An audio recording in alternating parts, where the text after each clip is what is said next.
Salut à tous, j'espère que vous allez bien. Aujourd'hui, on se retrouve pour parler du rebondissement que personne n'avait vu venir. Nico Williams a snobé le Barça alors que tout semblait indiquer une arrivée imminente du joueur. Les médias catalans Mundo Deportivo, Sport, Racun parlaient même de négociations avancées entre le joueur et le Barça.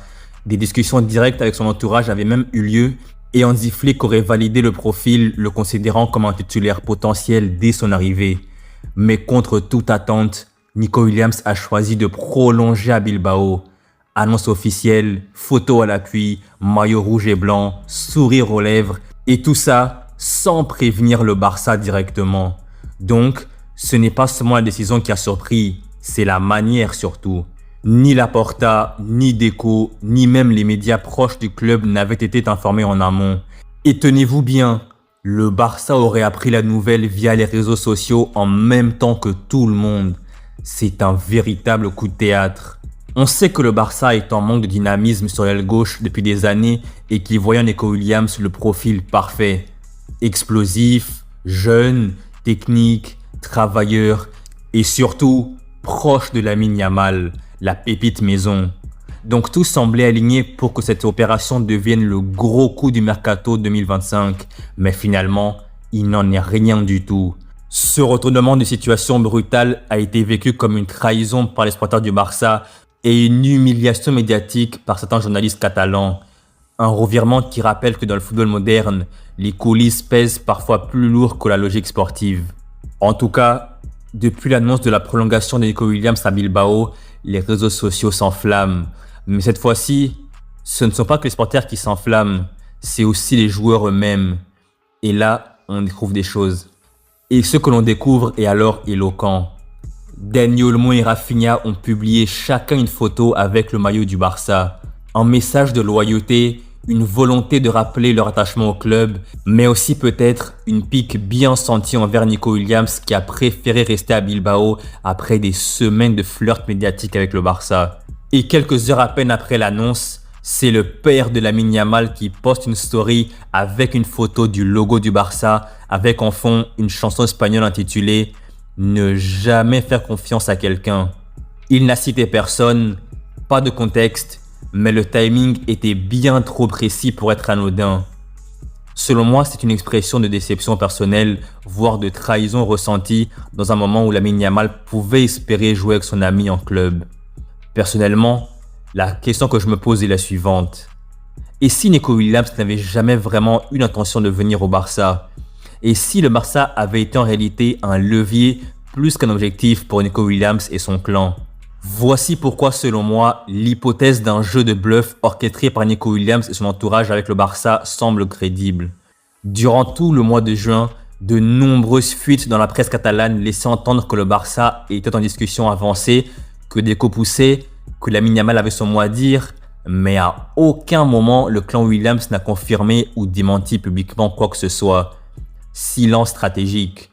Donc honnêtement, en prenant du recul, aujourd'hui on voit une chose.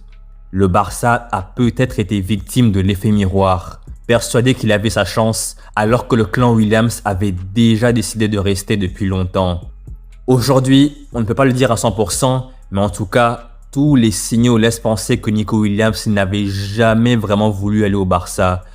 Il s'est laissé désirer, a laissé faire les rumeurs et au bon moment, il a fait son annonce. Au premier abord, la non-venue de Nico Williams au Barça peut être perçue comme un échec cuisant pour le club. Mais si l'on creuse un peu, certains signes laissent penser que le club a peut-être évité un problème potentiel à la fois sportif, humain et relationnel. Selon plusieurs médias catalans, notamment Sport et El Nacional, Nico Williams et son entourage auraient posé certaines conditions lors des discussions officieuses avec le Barça, notamment une place de titulaire indiscutable quasi garantie dès son arrivée et un salaire élevé, supérieur à plusieurs joueurs cadres déjà en place, dont Rafinha. Et en plus de tout cela, l'un des éléments les plus évoqués en interne, c'est la relation très proche, presque fraternelle entre Nico Williams et Lamine Yamal. Les deux joueurs, comme on le sait tous, ils se sont illustrés ensemble à l'Euro 2024 l'été dernier et ils forment un duo explosif. Mais leur proximité personnelle aurait pu poser problème.